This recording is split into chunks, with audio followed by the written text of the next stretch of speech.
왕이 만일 선이 여기실진대 와스디로 다시는 왕 앞에 오지 못하게 하는 조서를 내리되 바사와 메대의 법률 중에 기록하여 변역함이 없게 하고 그 왕후의 위를 저보다 나은 사람에게 주소서.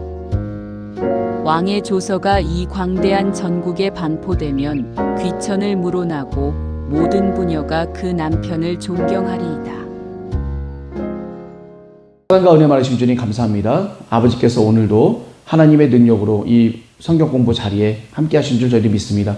아버지들 능력으로 하나님의 역사를 믿게 해주시고 오늘도 귀하신 그런 모든 말씀 하나하나가 저희들 마음판에 새겨져서 하나님의 말씀대로 저희를 변화되며 하나님의 역사가 언제나 우리와 함께 하신다는 그 온전한 믿음을 잃지 않게 해주시고 담대히 나아갈 수 있는 저희들 될 수 있도록 역사해 주실 줄 믿사오며 모든 말씀 예수 그리스도의 이름으로 감사하며 기도했습니다.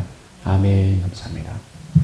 우리가 자꾸 기도하지 않고 이 세상을 자꾸 이렇게 쫓게 되고 세상에 있는 것에 관심을 갖고 세상에 있는 사람들의 말에 기울이고 이렇게 하다 보게 되면 하나님의 존재가 없어져요. 하나님이 정말 나와 함께 하시는지, 정말 이거 이렇게 어려운 상황, 그런 거에 대한 두려움과 이런 것들이 먼저 앞선다는 거죠, 우리가. 그러니까 우리 생활에 있어서도 하나님이 우리와 함께 하시고 평안해라 한다 할지라도 우리들 마음에 하나님을 온전히 믿고 나아가지 못한다고 한다면 늘 언제나 하나님 앞에 이게 불순종할 수밖에 없고 하나님 앞에 우리가 죄를 지을 수밖에 없고 하나님의 말씀에 벗어나서 내 생각과 계획대로 또 움직일 수도 있는 거예요. 이게 보니까 이게 장담할 수가 없어요. 지금은 내가 하나님 말씀에 온전히 믿고 순종하고 나아가겠습니다라고 얘기를 하지만 실제로 내가 약한 많은 부분들이 있는데 그런 부분들을 쥐고 흔드는 마귀가 내 앞에 그런 문제들을 딱 내줬을 때에는 누가 어떻게 될 수 있겠어요? 하나님 온전히 믿습니다. 성도들을 위해서 기도하고 막 했던 목사님이 지금 당장 자기 아들이 죽으려고 그래. 그거 어떻게 해야 돼? 하나님이 어찌하여 병원에 가야 될 수밖에 없는데 하나님을 믿어야 돼. 병원에 가야 돼. 하나님을 갖다가 온전히 믿고 나가야 되는데 믿어드리지 못하는 우리들의 믿음은 늘 언제나 참 똑같아요. 못 믿어드리는 거. 불안에 떨고 또 주변에 있는 모든 사람들의 힘을 빌리려고 그러고 또 좋은 그런 제안이나 이런 것들에 대해 우리가 눈이 기울이게 되기도. 하나님이 역사하시는 그런 방향대로 사람들이 온전히 믿고 나가기가 참 어렵습니다. 그러고 보면 우리 성경에 나와 있는 우리 믿음의 선배님들 보게 되면 하나님 편에 바로 서서 담대하게 하나님을 믿고 나갔던 그런 거. 언제나 우리가 이론으로만 알고 있지 내 실제로 왔었을 때 과연 내가 정말 하나님을 믿고 온전히 나갈 수 있는 거냐. 늘 이거와의 싸움이 우리 마귀와의 싸움인 것 같아요. 제가 봤을 때는. 믿지 못하고 신뢰하지 못하고 거기서 하나님 편에서 좀 떨어지게 되고 멀어지게 되고 심지어는 완전히 벗어나게 되는 이 주변 사람들의 말, 주변 사람들의 그 유혹, 마귀의 유혹에 우리가 쉽게 넘어지는 것 같습니다. 그랬다고 한다면 모르드게와 에스더의 역사는 또 있을 수가 없도록끔 돼 있는 거죠. 사실 딱 한마디 하잖아요. 에스더가 뭐라 그래요? 4장에 죽으면 죽으리라. 목숨 내놓고 하는 거예요. 내가 지금 목숨을 내놓은 이상은 이제는 꺼리낄 게 없는 거예요. 오로지 하나님만을 믿고 나가는 그 왕후가 됐어요. 에스더가. 그랬더니 모르드게가 뭐라 그래요? 너 혼자 지금 따로 떨어져서 왕후의 자리에 있다고 그래서 이 이스라엘 사람들을 멀리해서는 안 된다. 이 사람들은 하나님이 살려주실 것이지만 네가 이 사람들을 멀리했을 때 너와 나와 우리 가정은 하나님께서 곤란을 겪게 해주실 수도 있다. 그러니까 너 위치에서 지금 이 백성들의 어려움을 멀리하지 말고 너 어려움이라 생각을 하고 지금 너 일을 해줘야 된다라고 모르드게가 얘기를 해주죠. 이렇게 그 말을 듣고 에스더 왕비가 뭐라 그래요? 3일을 금식하라. 나도 내 시녀와 3일을 금식하겠다. 그리고 이제 일을 시작하게 되는 거죠. 나중에 이제 불임절이 나와요. 불임절. 이 불임절은 구약 어디에도 나오지 않아요. 신약에도 불임절이라는 얘기는 안 나와요. 유일하게 여기에 에스더서에 나온 게 이 불임절입니다.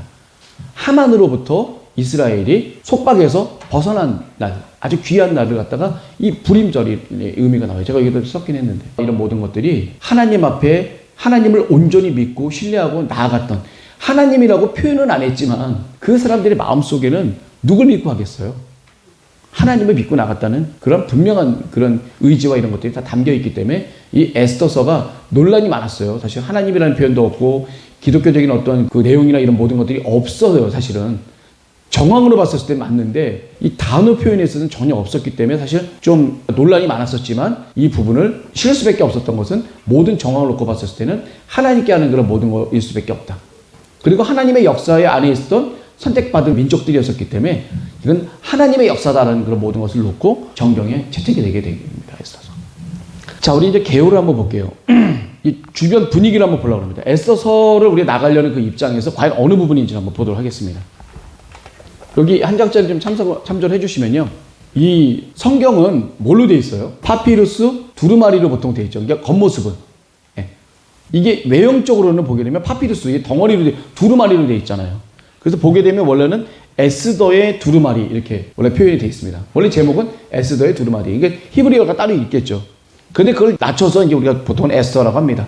이 에스더는요, 별이라는 뜻이, 에스더는 페르시아 말입니다. 페르시아. 히브리 말이 아니에요, 에스더는. 페르시아 말로 별이라는 뜻입니다. 그리고 하다사, 원래 이름이 여기 2장에 나오죠? 하다사라고 하는 에스더라는 표현을 쓰죠. 에스더 원래 히브리 이름은 하다사예요, 하다사. 아름다운 나무라는 뜻입니다. 이 히브리 이름은 하다사. 그러니까 이 에스더라는 표현을 쓴 걸 보면, 하다사가 아하수에로랑 결혼하고 난 뒤에 에스더라는 이름을 갖다 받게 되겠죠. 그래서 에스더라는 이름이 있었던 거 보면 이게 쓰여진 배경도 결국 에스더가 결혼한 이후에 이제 쓰여졌다라고 이렇게 생각을 할 수가 있겠죠. 자, 저자는 모르드게라는 얘기하는 사람이 있습니다. 히브리 역사가 요세푸스, 좀 유명한 사람인데 이 사람은 모르드게라고 하지만 대다수의 많은 그런 학자들은 어떤 한 인명의 유대인이다. 모르드게라고 하기에는 여러 가지 모순들이 많이 있습니다. 그래서 그냥 익명의 유대인. 어떤 사람인지 모르겠지만 어떤 사람이 지은 익명의 유대인이다. 자, 기록 연대는 BC 464에서 BC 435년 사이에 요걸 쳤다. 왜 그러냐면요. 그러니까 아하수에로 왕의 즉위가 485년에서 이 464년까지예요. 근데 아하수에로 왕이 했던 그 내용들을 전부 다 과거 시점으로 쓰고 있어요. 그러니까 과거에 이런 일이 있었다라고 아하수에로 왕의 임기 내용을 다 과거 시점으로 쓰고 있단 말이에요. 그러면 뭐예요? 이 쓴 시점은 아하수에로 왕이 행동했던 거 그 이후라고 볼 수가 있겠죠. 그리고 435년이라고 한 건 뭐냐면 435년에 수상궁에 불이 나요. 근데 불난 얘기는 없고 불 나기 전에 수상궁이 일정에 보면 여러 내용들이 있죠. 뭐 대리석이 있고 뭐 그런 내용들을 상세히 써놓은 거 보면 불나기 전일 확률이 높다. 그러니까 아하수에로 왕의 임기 이후부터 수상궁이 불나기 전까지의 기록이 되지 않았겠냐라고들 이제 예상을 하고 있습니다. 참고로. 자, 우리 역사적 배경을 한번 이렇게 볼게요. 기본적으로 우리가 요걸 좀 알아셔야 될 게 뭐냐면 우리 첫 번째 왕이 뭐예요? 페르시아 첫 번째 왕. 고레스. 칙령을 내린 사람이죠. 두 번째 아들이 누구라고 그랬죠? 제가? 캄비세스. 이 사람은 애굽을 원정 갔다가 이기고 돌아오는 도중에 죽게 됩니다. 그래서 자기 동생조차 죽이고 갔는데 동생인 척하면서 왕인 행세를 했던 사람이 있었죠. 그 사람을 누가 죽이냐면 다리오가 죽여요. 그러면서 다리오가 공식적인 페르시아의 세 번째 왕이 됩니다. 다리오가 죽고 난 다음에 누가 돼요? 아하수에로. 헬라 말로는 크세르크세스죠. 아들인 아하수에로가 왕이 되고 또 아하수에로가 죽고 난 뒤에 아하수에로도 사실은 나중에는 침실로 들어온 좌객에 의해서 죽임을 당하게 되죠. 그러니까 왕이 행실이 올바르지 못하면 결국 나중에는 죽임을 당할 수밖에 없어요. 아하수에로 왕 죽고 난 뒤에 그 에스라와 느헤미야가 이제 아닥사스다 왕의 주요 신복들이죠. 그 사람들이 이제 한 사람 한 사람씩 에스라에 의해서 2차로 이스라엘 민족이 복귀를 하게 되고 느헤미야에서 3차로 복귀를 하게 되고 우리 그 내용은 아마 이미 다 말씀에 읽어서 다 알고 있을 거라고 좀 생각이 됩니다. 이 1935년 팔레피 왕조의 레자샤가 국호를 공식적으로 이란으로 바꾸기 전에는 이 이란이라는 나라 전에 바로 이란의 그 원조가 바로 뭐예요? 페르시아가 이제 이란의 원조입니다. 그 전에는 페르시아 왕국으로 썼겠죠. 그래서 페르시아의 기원은 아케메네스 왕조입니다. 이거는 네 번째 왕인 고레스가 완전히 바벨론을 갖다 점령하면서 전 지역을 이제 점령하게 됩니다. 바벨론까지 점령을 하고 난 뒤에 애굽을 점령해야 되는데 애굽 점령을 못하니까 누가 점령해요? 그 아들 캄비세스 왕이 애굽까지 가서 애굽을 점령하게 됩니다. 그런 일까지 벌어지게 되죠. 그리고 BC 490년에 유명한 전투가 하나 있었죠. 다리오 황제가 마라톤 평원에서 그리스 아테네 그 군대예요. 아테네 군대와 이제 한바탕 이제 마라톤 전투에서 붙게 되는데 이때 완전히 대패를 하게 됩니다. 그래서 이 마라톤 전투에서 유래됐던 게 이제 마라톤 경주가 이제 여기서 이제 유래가 된 거죠. 이 마라톤 전투와 또 중간에 그 다음에 이제 우리 다리오의 아들 아하수에로가 왕위를 갖다 오르게 됩니다. 이 사람이 BC 485년에서 464년, 20년간 페르시아를 갖다가 지배를 하게 되는데 원래 헬라식 이름은 크세르크세스입니다. 그리고 아들인 아닥사스다도 헬라식 말로는 아르타크세르크세스, 그러니까 크세르크세스의 아들 뭐 이런 뜻이라고 볼 수 있겠죠. 그다음에 아하수에로의 그리스와의 전쟁이 있었죠. 이 BC 480년에 살라미스 해전에서 그 전에 이제 그 스파르타군 300명을 갖다 무찌르고 아테네까지 들어가서 다 아테네를 갖다가 멸망시키고 난 다음에 그 다음에 살라미스라는 곳으로 유인을 갖다 받게 돼요. 그래서 유일하게 많은 대신들이 살라미스 해전에 가서 우리 한번 붙어보자 라고 얘기를 했는데 그 중에 여자 장군이죠. 그러니까 여자가 있었는데 그 사람만이 그걸 반대를 했어요. 왜냐면 이 페르시아군은 육지에서 싸우는 군대지 해군에서 싸우는 군대가 아니에요, 사실은. 그렇기 때문에 살라미스 해전에 가서 이길 거라고 생각하고 거기 가서 했지만 여지없이 완전히 그리스군한테 아주 대패를 당해도 아주 그냥 몰살을 당해버려요. 게임이 안 될 정도로. 그리스군이 이 쭉 가서 페르시아군 옆면에 갔다가 그냥 뻥뻥 치는 거예요, 그냥. 이 뱃머리로 그냥 뻥. 그냥 완전 그냥 작살 내는 거예요, 그냥 그 사람들은. 배가 훨씬 더 강하고 세겠죠. 왜냐면 해양 국가잖아요, 그리스는. 이 바다에서 싸움질을 갖다 많이 했던 사람들인데 그 사람들하고 되게, 물론 이길 수는 있었겠지만 어쨌거나 그 전세나 이런 모든 걸 봤었을 때는 여지없이 패하게 됩니다. 그리고 이제 후퇴를 하게 돼요. 그렇지만 웬만큼 승전을 갖고 살라미에서 패배하고 이제 후퇴를 했기 때문에 이 페르시아 왕국 자체는 보존이 되게 됩니다. 그런데 문제는 뭐냐면 이 아하수에로 왕이 이 진 것에 대한 허탈감을 채우기 위해서 술과 여자와 향락과 이런 것들에 빠지게 됩니다. 그 시점이 바로 이제 와스디가 폐위를 당하고 에스더가 왕으로 채택이 되는 그 순간이 바로 이 순간입니다. 살라미스해전 끝나고 난 뒤에 페르시아군이 복귀를 해서 아하수에로 왕이 많은 향연을 열게 되죠. 그 향연 중에 하나가 이 180일 동안 6개월 동안 열었던 이 자기 신복들과 방백들과 또 여러 장군들을 위해서 열었던 그 연회가 바로 180일간의 연회인데 아주 표현을 따지면 아주 질펀한 연회라고도 얘기를 합니다. 근데 거기 연회가 끝나고 난 뒤에 7일 동안 또 어떤 일이 벌어져요? 서민들에게까지 다 넓혀지는 7일간의 또 향연이 또 있어요. 그리고 7일간의 향연 중에 마지막 7일째 바로 어떤 일이 벌어지냐면 왕후 와스디를 갖다가 이 향연장으로 부르게 되죠. 그랬을 때 많은 사람들이 예상을 하기로는 와스디가 오지 않겠다고 거절합니다. 거절했는데 왜 거절했을까요? 어떤 이유 때문에 거절했을까요? 이 페르시아의 그 남자들이 보면은 술버릇이 그렇게 안 좋대요.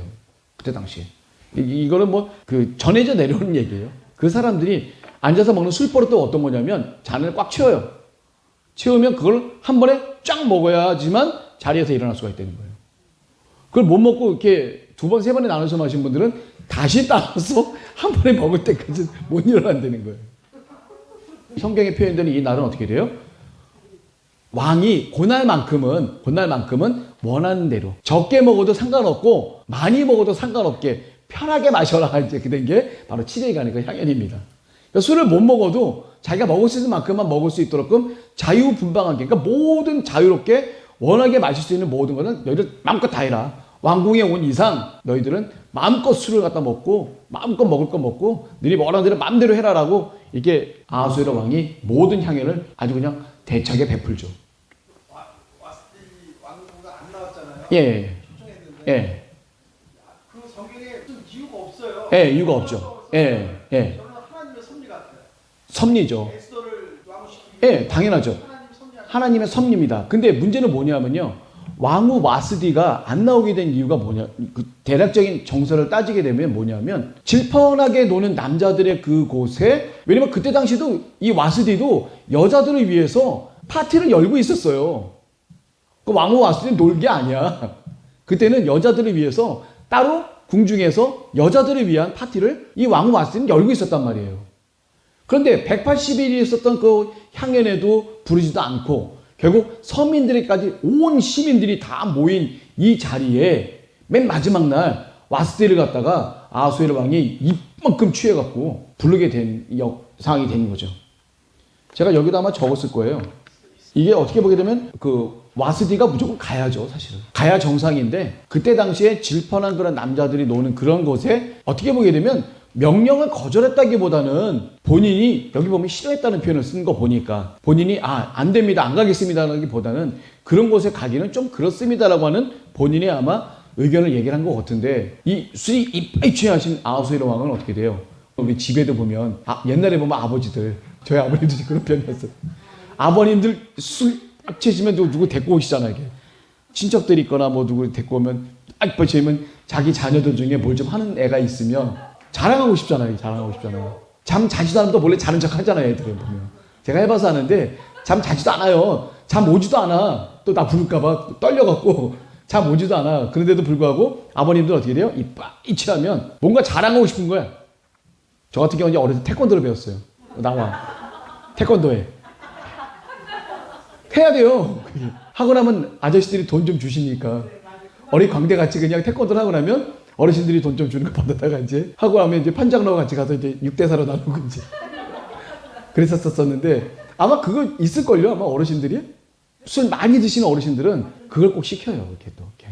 아하수에로 왕도 그래요. 기본적인 게. 자기가 데리고 있는 부인 와스티가 너무 아름답다 보니까 내 부인은 이래 라고 이제 한번 하려는 것 같아요. 근데 왕후 와스티가 아마 좀 조숙한 분이셨고 좀 현명한 분이셨을 거라고 좀 믿어요. 근데 어떻게 돼요? 본인이 가기를 꺼려한 거죠. 한마디로 얘기하면. 왜냐면 멀쩡한 자리면 상관없는데 질펀하게 술이 취한 그 남자들 사이에서 왕후가 간다는 그런 모습 자체도 사실 기본적으로 여기 계신 부인들도 그렇잖아요. 남자분들끼리 막 술 먹고 있는데 일로 오라고 막 그러면 가고 싶어요? 안 가고 싶지. 그거 똑같은 그 개념이죠.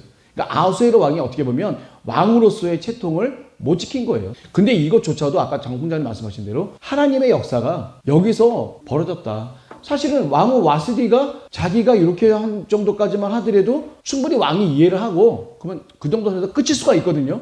굉장히 작고 미묘한 일이에요. 이게 어떻게 보면 막 급하게 화날 일도 될 수 있었지만 워낙 그런 거 좀 이해하고 좀 넘어갈 수도 있는 그런 상황에서 불구하고 이성을 잃죠. 2장에 보면 이제 후회한 표현이 나옵니다. 마음이 허탈하고 하다 보니까 전에 자기가 했던 그런 모든 행동들이 조금 후회로 밀려 들어오죠. 그랬을 때 신하들이 어떻게 돼요? 재빠르게 만약에 와스디가 복귀됐다? 와스디 폐위했던 사람들은 살려두겠어요? 죽는 거죠. 자기네들 안 죽으려면 어떻게 돼? 그래서 원래 페르시아는요 왕에게 결혼할 수 있는 사람의 조건은 뭐냐면 7집안의 귀족들만 왕하고 결혼할 수 있도록 원래 내부적으로 그런 관습법이 있는데 그걸 무시하고 어떻게 했어요? 이 사람들이 전국의 모든 예쁜 사람들 다 긁어 모아갖고 왕이시여 고르시옵소서 이렇게 하니까 왕이 어떻게 돼요? 흡족한 거야 이제. 그 중에서 자기가 마음에 드는 사람 있으면 이 모든 게 어떻게 돼요? 모양은 보기 안 좋아도 이 모든 역사는 하나님의 역사였다. 안 그랬었으면 이스라엘 민족들 죽었죠. 어떻게 살아? 못 살아. 할 수가 없었습니다. 하나님께서 이렇게 또 기적같이 이스라엘 민족을 살리시기 위해서 또 역사를 또 하시게 됩니다. 자, 오늘은 뭐 1장까지이기 때문에 제가 이렇게 말씀 좀 드리겠는데 제가 좀 전에 말씀드렸지만 살라미스 해전에서 크게 대패하고 난 뒤에 에스더와의 결혼 얘기는 바로 그 뒤에 있었던 일입니다.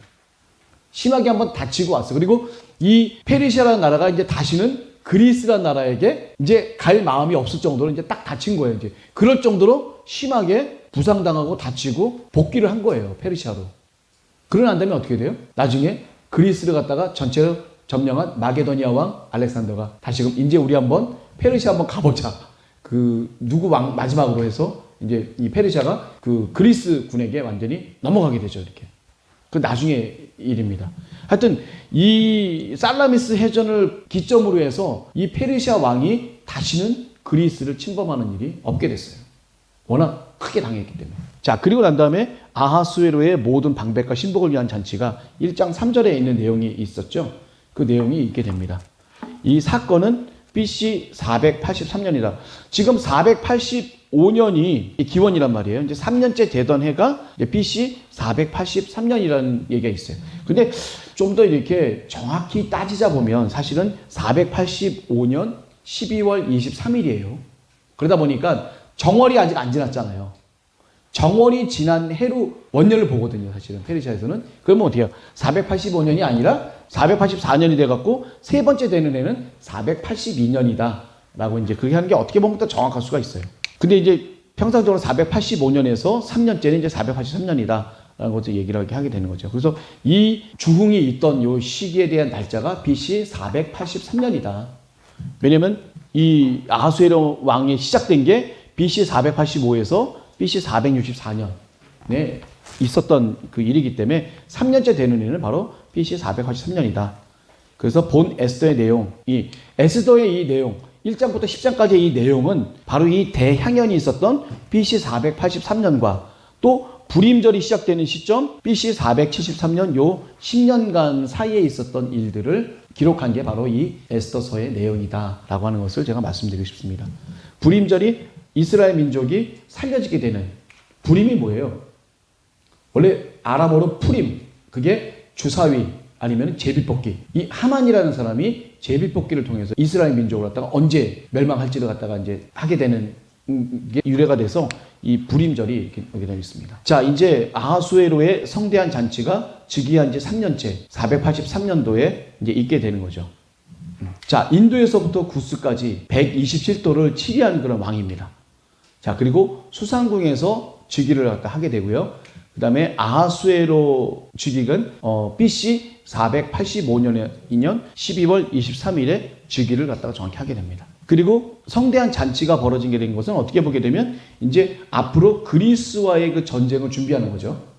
BC 480년이 살라미스 해전이 있었던 때고 아테네로 진격했던 그 시기가 스파르타군 300명과 맞붙었던 그 전쟁이 있었던 시기는 BC 480년이에요. 그 전이기 때문에 그 전쟁을 대비해서 이제 많은 향연을 갖다가 열게 되는 그런 일이 벌어지게 되겠죠. 그리고 이제 나머지 왕후 그 에스더랑 결혼하게 된 거는 살라미스 해전 그 이후의 일이고요. 요 얘기는 살라미스 해전 전에 많은 향연을 갖다가 해주게 되는 그런 얘기죠. 한마디로 얘기하면 출정을 하기 전에 많은 사람들을 갖다가 이제 이 파티를 열고 이 잔치를 열면서 얼마만큼 모이는지에 대한 그 수도 한번 보는 거예요. 이렇게 얼마만큼에 대한 규모와 전쟁을 갖다 할 때 이 장군과 방백들과 이런 모든 사람들이 얼마만큼에 대한 규모와 얼마만큼에 대한 충성도와 어떤 자세로 있는지에 대한 그런 부분들을 보는 그런 관점도 될 수가 있습니다. 이 잔치는 그냥 여는 잔치가 아니라, 왜냐면 이거는 어떻게 보면 위로의 잔치거든요. 전쟁을 하기 전에 군인들에게 하는 그 위로의 잔치이기 때문에 그런 잔치를 갖다 이제 열어주면서 모든 정황들을 다 파악할 수가 있도록 그 왕이 주선을 한 거예요. 그래서 180일간 잔치가 열렸는데 180일 동안 다 왔겠어요? 180일 내내 참석하지는 않았겠죠? 자신이 하던 일이 있고, 이때 당시만 해도 여러 군데에서 막 이렇게 반란들이 일어나고 여러 가지 안 좋은 소요들도 일어나고 하는데 방백들이 180일 동안 자기 자리 비우면서 계속 있지는 않았을 거란 얘기예요. 돌아가면서 오기도 했지만 가기도 하고 또 오기도 하고 해서 180일간의 어떤 그런 향연, 이 대단한 향연이에요. 말이 180일이지 6개월간 그 궁중에서 파티를 한다고 생각을 해봐. 신복들을 위해서. 그것도 전 시민도 아니고. 이 자체는 페르시아의 제국의 부와 권력과 어떤 그 군사적인 힘을 단순히 나타내주는 그 표면이라고 볼 수가 있어요. 어느 나라가 이렇게 하는 나라가 어디 있어? 페르시아니까 하는 거예요. 페르시아니까. 메데 바사 제국이니까 이렇게 하는 겁니다. 제가 봤을 때는. 우리가 보통 바사 제국 그러지만 메데 바사라고 그래요. 원래 메데와 바사는 다른 나라였지만 언어도 같이 쓰고 민족성도 동일성 민족이기 때문에 메데와 바사. 이게 바사가 고레스 왕 때 이 메데 지역을 갖다 먹게 되거든요. 그리고 바벨론을 점령합니다. 그래서 이 메데 바사 그 자체는 결국 전체 바사와 동일하다. 페르시아와 동일하다라는 그런 표현을 됩니다. 근데 여기 성경에서는 메데와 바사라는 표현을 써요. 이렇게 보면 굳이. 그게 그 두 민족이 혼합이 돼서 같이 됐지만 거의 언어와 민족 자체가 거의 동일한 그 민족이기 때문에 지금은 메데와 바사 앞에서 뭐예요? 이란이잖아요. 이게 이란. 그랬던 것처럼 메데와 바사에 대한 표현은 페르시아 전체를 나타낸다고 보시면 되겠어요. 성경에 보면. 자, 180일간의 잔치는 방백과 신복들을 위한 잔치였고요. 7일간은 백성까지 확대되는 겁니다. 선민들한테까지 확대돼 갖고 7일 동안 와서 보면 잔도 각양각색이래요. 한 잔도 아니고 온통 각양각색에 어주라고 그래갖고 그 국가에서 만드는 그 포도주 같은 거, 만든 그 술 같은 거도 있죠. 그걸 다 무한정 내온다는 거예요. 그냥. 그리고 거기서 실컷 그냥 술 먹고 남자분들이 그냥 술 드시고 이렇게 하면서, 여자분들은 또 어떻게 돼요? 관료들이 따로 왕후 와스티가 또 궁중에 파티를 갖다 좀 열고 있는 거죠. 동시에 열고 있으면서 이제 이 왕이 이제 7째 날, 마지막 날 이제 자기 와스디의 모습을 이제 좀 자랑하기 위해서 했는데, 요거는 좀 무리가 있는 표현이긴 하긴 한데, 유대의 어느 한 그 표현에 의하면 여기 보면 이게 왜 왕관을 갖다 정지하고 이게 나온다고 그러잖아요. 왕관을 한 채로 나머지는 전라로 나오라는 표현도 썼다고 하더라고요. 근데 그거는 내가 봤을 때는 좀 너무 좀 현실성이 좀 떨어지긴 하는데 그 당시에 아하수에로라고 하면 아예 떨어지지 않을 수도 있어요. 그건 모르는 거예요, 그건 사실. 근데 그거는 좀 평소에 우리 보수적인 입장에서 봤을 때는 좀 무리가 될 수 있는데 그때 당시에는 그게 그럴 수도 있을 수도 있다라는 그런 얘기들도 좀 이게 사실은 그런 의견을 내는 학자들도 꽤 많이 있긴 있어요. 근데 어쨌거나 왕의 왕후가 그런 자리를 한다는 것 자체는 어떻게 보면 거절하는 건 당연할 수밖에 없는 거예요.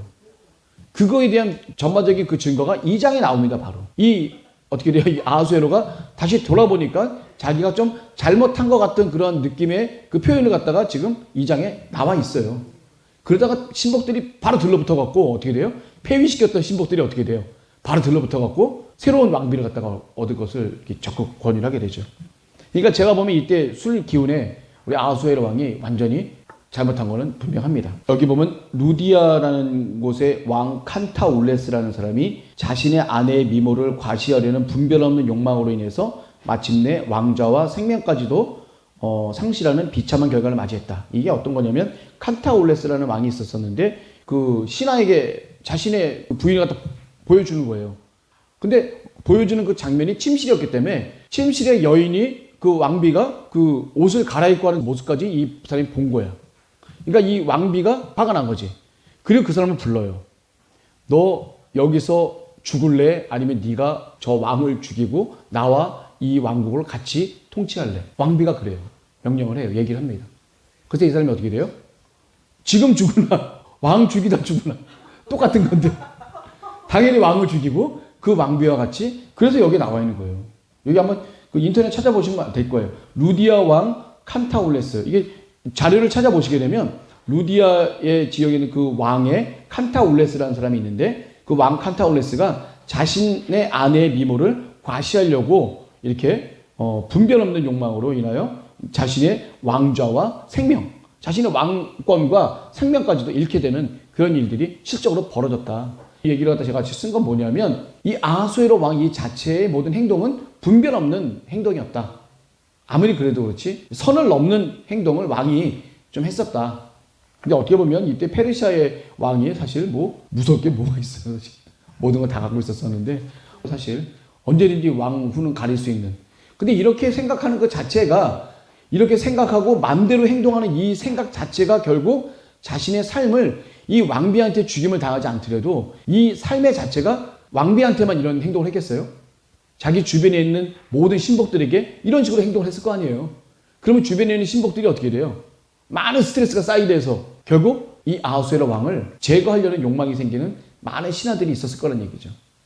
이 뒤에 보게 되면 그걸로 인해서 결국 그 모르드게가 일러 바쳤지만 사실은 두 내시가 서로 짜갖고 이제 왕을 죽이려고 역모를 갖다 꾸미려고 했던 그래서 새로운 왕을 갖다 뽑으려고 했던 그런 역모가 일어날 수 있었던 그것을 모르드게가 알고 왕후가 된 에스더를 통해서 이 아하수에로 왕에게 몰래 일러 바쳤어요.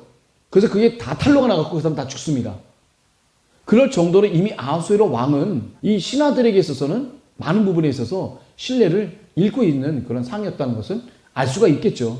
그러니까 이 왕비한테도 하는 이 행동을 보게 되면 이 왕비한테 하는 이 선 넘는 행동들이 결국은 신하들에게 하는 선 넘는 행동들과 별 다를 바 없었을 거다라는 것을 한번 다시 한번 우리가 예측을 한번 할 수가 있을 것 같습니다. 좀 지나보면 3장인가? 거기 보면 나와요. 자, 우리 왕후 와스디가 왕명을 거부한 것은 여러 가지 일이 있었겠지만 질펀한 그런 축제의 모임에서 왕비가 가서 하기는 좀 어려웠다. 근데 이 모든 것들도 우리 아까 홍장님 말씀하셨지만 다 하나님의 역사 가운데 있었던 그런 내용이었었어요. 이 이스라엘 민족을 살리기 위해서 하나님께서 가져가셨던 그런 방법입니다. 사실은 그냥 좋게 넘어갈 수 있었는데도 불구하고 굳이 아하수에로 왕이 머리가 확 끝까지 나갔고 근데 보게 되면 끝나고 난 다음에 7 방백들에게 물어봐요. 또 이 사람을 어떻게 했으면 좋겠냐 라고 얘기할 정도로 하면 되면 화가 뻗치긴 뻗친 거야.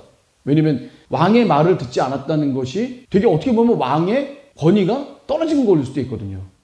그때 옆에 있던 7 방백 중에서 한 사람이 있어요. 누가 무무간이라는 사람이 있어요. 이 사람이 왕편에서 얘기를 딱 잘해줘요. 뭐라고 얘기합니까? 이 사람이 죄를 진 게 왕에게만 죄를 진 게 아니라 왕 말고 다른 신하 남자들에게까지 죄를 진 거다. 만약에 이 왕비의 일을 갖다 그대로 묵과하면 다른 부인들도 이 왕비의 것을 그대로 따라해서 남편들을 갖다가 조롱하고 말을 안 들을 거다. 그러면 집안의 기강이 안 잡히지 않냐. 이거는 단순히 왕비와 왕에 간의 문제가 아니다. 이 전체 백성에 관련된 문제다라고 이 무무관이 딱 얘기를 하게 되죠. 그걸 보니까 맞는 것 같아. 안 되겠다 싶어갖고 어떻게 돼요? 아, 내 말이 맞다. 그래서 폐위를 갖다 시키게 되는, 그게 된까지 가게 되는 거죠. 그래서 왕후의 자리를 저보다 더 나은 자에게 줄 것을 요청하게 됩니다. 이게 보면. 자, 그 왕과 방백들이 그 말을 선히 여기고 왕이 무무관의 말대로 행하여 각 도, 각 백성의 문자와 방언대로 모든 도에 조서를 내리게 됩니다. 조서. 이 조서를 한번 내리게 되면 어느 누구도 이 조서를 바꿀 수가 없어요. 왕이 반지를 빼서 이 반지를 갖다 이게 딱 찍은 조서는 다시는 왕도 바꿀 수가 없습니다. 대신 어떻게 바꾸게 돼요? 새로운 조서를 또 다르게 내리게 되는 거죠. 그거는 가능해요. 그렇지만 기존에 있는 조서를 다르게 어떻게 할 수는 없습니다. 그래서 그 집을 이제 어떻게 내렸냐 하면 남편으로 그 집을 주관하게 하고 자기 민족의 방언대로 말하게 하라.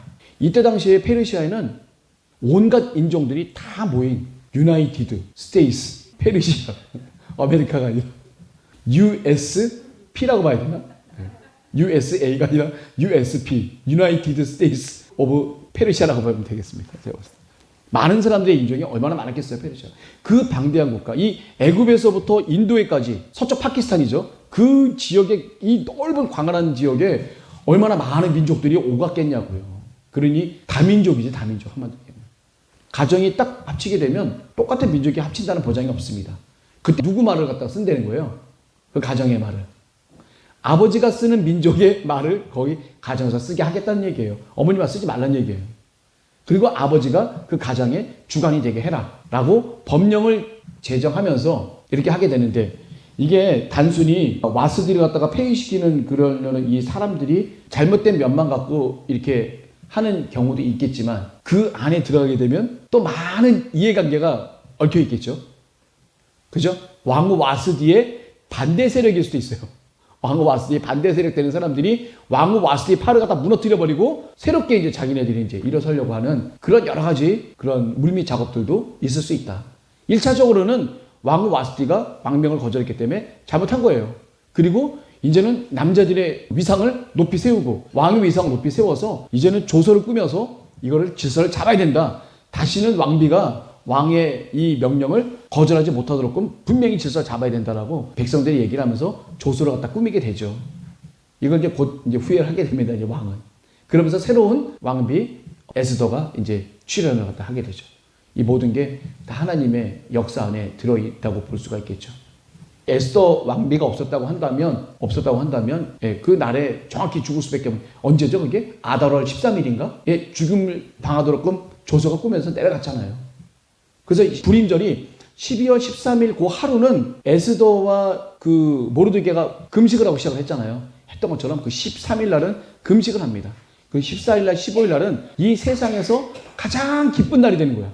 왜냐면 자신들이 죽을 수밖에 없었던 것을 하나님이 살려줬으니까. 그리고 특별하게 뭐가 하나 더 있냐면 가난한 사람들에게, 먹지 못하는 사람들에게 모든 물품들을 다 즐겁게 나눠주는 또 다른 행사가 또 이렇게 불임절 안에 또 이렇게 있습니다. 그 불임절이 여기에 나와 있어요. 어떻게 보면 6월절과 무교절 같은 그러한 아주 민족적인 어떤 행사라고 볼 수 있겠죠.